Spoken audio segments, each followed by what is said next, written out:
नमस्कार, स्वागत है आप सभी का द बिहार टॉप में। 19 अप्रैल की तारीख बीत चुकी है, शाम हो चुका है, वोटिंग खत्म हो चुका है। 4 जीतेंगे प्रत्याशी, उनकी किस्मत ईवीएम में बंद हो चुके हैं। लेकिन 2019 के तुलना में इस बार वोटिंग परसेंटेज कम रहा। देखिए, अभी से कुछ ही देर पहले प्रेस कॉन्फ्रेंस में ये बताया गया कि इस बार वोटिंग प्रतिशत 2019 के तुलना में 5 से 5.5% कम रहा। इसके पीछे कारण मौसम को बताया गया कि गर्मी बहुत भीषण है, जिस तरीके से 2019 में ये माहौल नहीं था। लेकिन एक और कारण है, एनडीए के लिए ये शुभ संकेत नहीं है। देखिए, वोट परसेंटेज 2014 और 2019 में जब अधिक था तो ये एनडीए के लिए फायदेमंद साबित हुआ। फायदेमंद इन द सेंस उनके नंबर ऑफ सीट्स बढ़े, वोटिंग परसेंटेज जब बढ़ा तो प्रत्याशी के जीतने की संभावना भी बढ़ गई। लेकिन इस बार वोटिंग प्रतिशत कम है। आप देखिए, आपको बता देते हैं, औरंगाबाद में 49.95% वोट पड़ा है, गया में 48.54 यानी 48.54%, नवादा में 40.2% सबसे कम नवादा में पड़ा है, और जमुई में 47.09% मतलब 47.09% वोट पड़ा है। बड़ा सवाल है कि कौन जीत रहा है। देखिए, सबसे पहले बात, इस वीडियो में हम आपको ये बात एकदम मतलब ठोक बजा कर कह रहे हैं कि हम हार जीत तय करने वाले नहीं होते हैं। कोई भी चैनल अगर ये दावा कर रहा है तो वो दावा गलत है। हाँ, इस पर हम चर्चा कर सकते हैं, किसको बढ़त मिल रही है, कौन फैक्टर बन रहा है। जैसे गया में चिराग कितने बड़े फैक्टर बने, अभय कुशवाहा कितना कोयरी का वोट, कुशवाहा का वोट औरंगाबाद में ले पाए हैं, इस पर हम चर्चा कर सकते हैं। तो एक सटीक अनुमान तो नहीं, लेकिन लगभग अनुमान हम लगा सकते हैं कि किस सीट पर किस प्रत्याशी का बढ़त है। इसके साथ ही साथ आपको बताएं कि निर्वाचन आयोग ने भी ये हिदायत दी है कि किसी भी तरह का एग्जिट पोल नहीं करना है। मतलब आप कैमरे पर बैठ के हार जीत तय मत करा दीजिए। याद रखिए इस बात को, और इस बात को आप गंभीरता से लीजिए। लेकिन चर्चा तो होगी कि चारों सीट पर कौन आगे है, कौन पीछे है, क्या गुणागणित है। शुरुआत हम करते हैं जमुई लोकसभा। देखिए, जमुई की चर्चा इसलिए जरूरी है, चिराग पासवान का सीट, और सिर्फ चिराग पासवान का सीट नहीं, उनकी इज्जत दांव पर लगी हुई है। उनके बहन के जो पति हैं बहनोई अरुण भारती, उनके दामाद, उनको लड़वाया जा रहा है वहां से, वो प्रत्याशी हैं। तो उनके सामने एक नव युवक ही कह सकते हैं, नव युवती आप कह सकते हैं, अर्चना रविदास, जिनके लिए तेजस्वी 10 बार जमुई गए। कौन आगे है? देखिए, जो रिपोर्ट तारापुर, सिकंदरा, शेखपुरा या जमुई से आ रहा है, उसमें अब तक का जो रिपोर्ट बताया जा रहा है कि 16 तारीख को जो प्रकरण जमुई में घटा, तेजस्वी के मंच के सामने जिस तरीके से चिराग पासवान की माताजी के बारे में अभद्र बोले गए, गंदी गंदी बातें कही गई, उसका असर पड़ा है आज वोटिंग में। वो पैटर्न देखने को मिला है, जो वहाँ पर कई लोगों से जो बातें निकल कर सामने आई हैं, वो थोड़ा डैमेज जो है वो आरजेडी को तो कर गया। हालांकि देखिए, एक बात आपको और गौर करना होगा, अर्चना रविदास के रील्स को वायरल किया जा रहा था। भाई, अर्चना रविदास जो है वो युवा हैं, और उनके निजी जीवन में क्या घट रहा है उसको पब्लिक डोमेन में लाना ये किसके आईटी सेल का काम होगा। लेकिन उससे बड़ा नुकसान जो है वो चिराग पासवान की माताजी के बारे में जिस तरीके का बोला गया, वो कर गया राजद को, ये आप मान कर चलिए। तो आप खुद तय कर लीजिए कि आगे कौन है।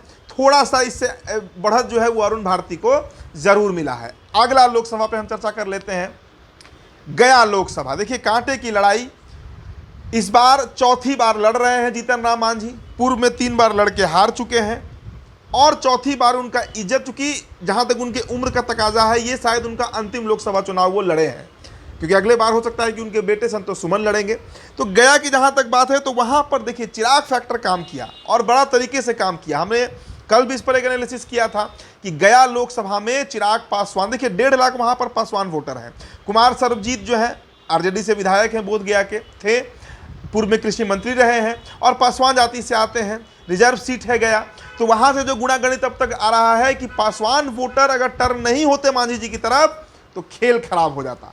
लेकिन चिराग पासवान का फैक्टर वहां काम कर गया है, जिसके चलते अब neck to neck fight Jitan Ram Manjhi और कुमार सर्वजीत के बीच हो चुका है। पहले मांझी जी पीछे चल रहे थे, हमने आपको बताया भी था, लेकिन अब लड़ाई जो है वो वहां पर कांटे की हो गई है। हार जीत का मार्जिन कम होगा, 25 से 50,000 होगा।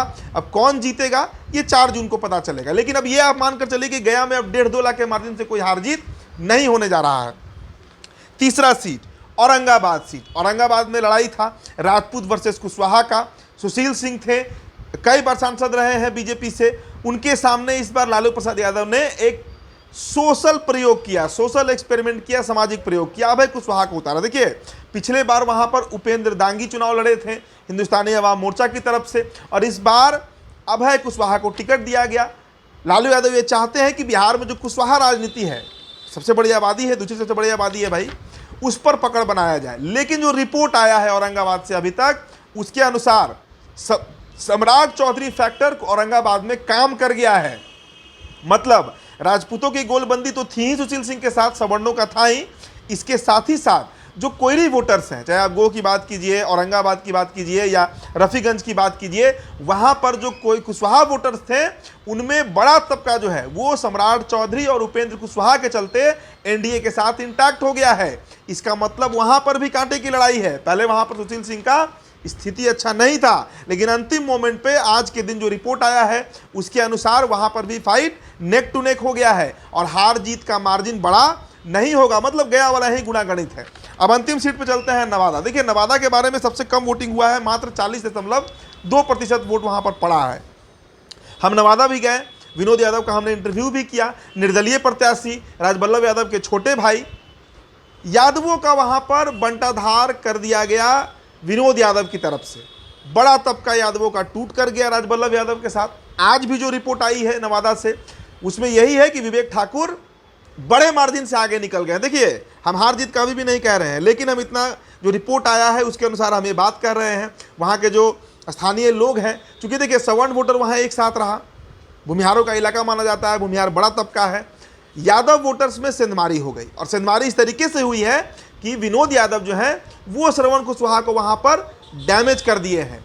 तो नवादा में हार जीत का मार्जिन बड़ा हो सकता है, लेकिन औरंगाबाद और गया में नेक टू नेक फाइट है। और जमुई में अर्चना रविदास से थोड़ा आगे जो है, मतलब बड़ा तो आप कह सकते हैं, वो अरुण भारती को जरूर मिला है। साथ ही साथ नरेंद्र मोदी का जो इम्पैक्ट है वो भी इस चुनाव में देखने को मिला। खासकर बिहार की 4 लोकसभा सीटों पर मोदी का धुआंधार रैली हुआ। यहाँ पर अमित शाह भी आए, राजनाथ सिंह भी आए, और उसका असर भी पड़ा है, इसमें कहीं दो राय नहीं है। तो कुल गुणागणित हमने आपको बताने का प्रयास किया है कि 4 लोकसभा सीटों पर कौन आगे निकल रहा है, निकल सकता है, कितना वोट का मार्जिन होगा हार जीत का। देखिए 4 जून को परिणाम जब आएंगे उसके बाद ये स्पष्ट हो पाएगा। लेकिन फिलहाल नेक टू नेक फाइट हुआ है, कांटे की लड़ाई हुई है। तेजस्वी भी पसीना बहाए हैं, 50 से अधिक सभा किए हैं, और बीजेपी का धुआंधार प्रचार तो हुआ ही है। फिलहाल इस रिपोर्ट में इतना ही। मेरा नाम उदित तारन है, बहुत बहुत शुक्रिया।